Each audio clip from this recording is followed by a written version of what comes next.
Hi, it's Realtor Kimia, and I'm here with your tip of the week. This week, I want to talk about pricing strategies. I think this is a part of the process that it's very easy to get hung up on. A lot of people want your realtor to just tell you the number that you should offer and have a crystal ball, and then everything will be great. If I could, I would, but I can't. So instead, I want to educate you about how to develop a pricing strategy in this market. So the asking price in this current market is really most times the floor. So traditionally in this area, Montclair and surrounding towns, prices were always listed under what they were expected to get. In this market, where you have multiple offer situations happening regularly, that is the case almost always. So instead of looking at the list price and thinking, okay, this is what the house is going to go for, it's better to be aware of how prices are trending in that area. So to give you an idea, over the last 6 months in Bloomfield, homes sold for 9% over asking price. So a $400,000 house on average would sell for $436,000. If you look at West Orange, 7% above asking. So in another example, $600,000 home would sell for $642 on average. And then in Montclair, that number for the last 6 months was 20% higher. So an $800,000 home would sell for $960,000. And those numbers are based on 3-bedroom homes sold over the last month. So that just gives you a general idea how just looking at the list price really isn't helpful for figuring out how much it's going to sell for.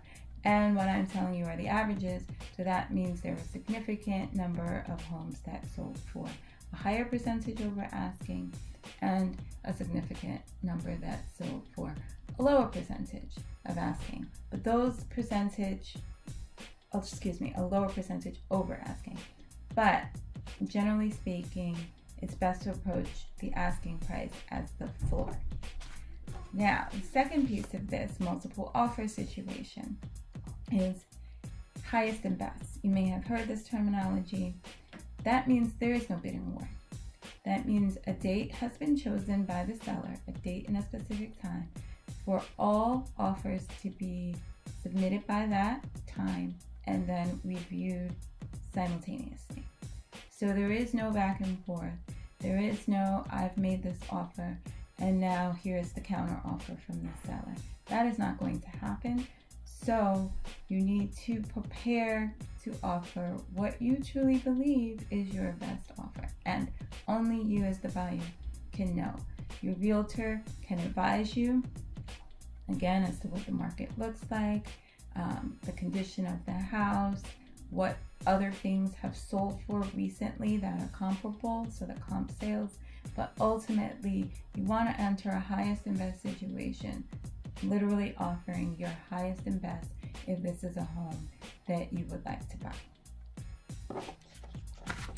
The last thing that I want to give you is some good news, because this all sounds like, oh, as a buyer, I'm competing against so many people. What is the point? Why bother? Well, interestingly enough, because mortgage rates are so low and have continued to be so low, this is actually a fantastic time to be a buyer in the market. And a recent study that I read, I'm gonna post the link with this video, showed that over the past 20 years, there have only been 2 better times to buy a home. One was right after the crisis in 2007, obviously, and the other was just last year. So we're still near that point of last year. And the reason is, with the low interest rates, the value that you can get, your money just goes further. So when you look at it adjusted for inflation, this is the third least expensive time over the last 20 years in which to buy a house. And that's factoring in all of the over ask price sales. October, Realtor.com is reporting as a sweet spot for buyers because we're seeing some less competition in the market and also some additional inventory. So definitely a good time to get out there. So that's the good news. Don't be discouraged. Just be smart in your strategy and use Realtorkemia to help you. If you have questions, send them to me. I look forward to them, and I'll talk to you next week. Bye.